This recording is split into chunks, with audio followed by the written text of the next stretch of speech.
This is problem number 5 from section 1.3. In this problem, they want you to graph the function and then decide what is the period of the function. They give you a cosine function and they give you a shift here by saying minus pi over 5. Now this is the sine curve that I'm going to show you here, but the cosine curve is basically the same as the sine curve. The only difference between the two curves is sine starts at 0, cosine starts at 1. And we know that from the unit circle. Cosine starts at 1, sine starts at 0.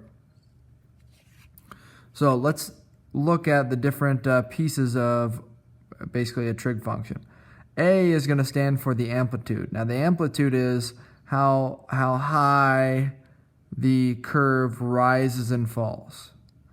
B is the period, meaning that's the period of time where the function basically repeats. So how long of a time does it take for the function to repeat? Now for a normal function, if you look at the unit circle, a normal function repeats every 2 pi. So for just a regular cosine and the regular sine function, every time you go around the circle, it repeats. So the period for a normal function is 2 pi. And then finally C, and that happens, so the period gets changed by multiplying by the x value. And then it gets shifted right and left if you add or subtract from the x inside the parentheses. So this would be a phase shift, just shifting the graph left and right. Let's go ahead and graph this function, and let's graph the parent function at the same time. So we're going to say y1 equals cosine. Let's do cosine x to start. Now you got to make sure your calculator is in radian mode. All right, I already changed mine to radian mode, but make sure yours is in radian mode. Then we're going to do cosine x minus, let's get pi over 5. And now let's go to our window.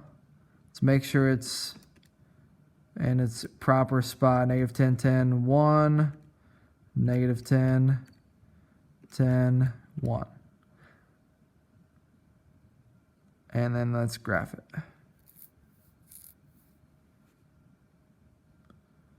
All right, you can see from the graph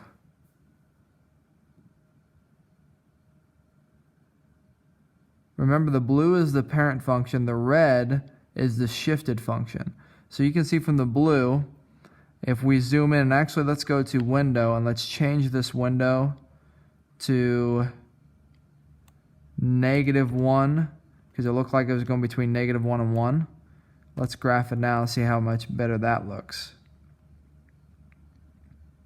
So that's the parent function. You can see that cosine starts at 1. And then now you can see, look at this shift. It's just shifted just a little bit to the right, right? Because of the negative pi over 5, meaning shifting it to the right, pi over 5. Now, did that change the period of the function? And we can look at the period of the function. If you look at the period of the parent function, where does it start to repeat? Well, if we went from right here to right here, that's where it would start to repeat at, right? And that distance, let's just go 1, 2, 3, 4, 5, 6. It's basically 6. Well, 2 pi is 6 point, let's see, 6 point something. And so we can assume that our period then is 2 pi for the parent function, which makes sense.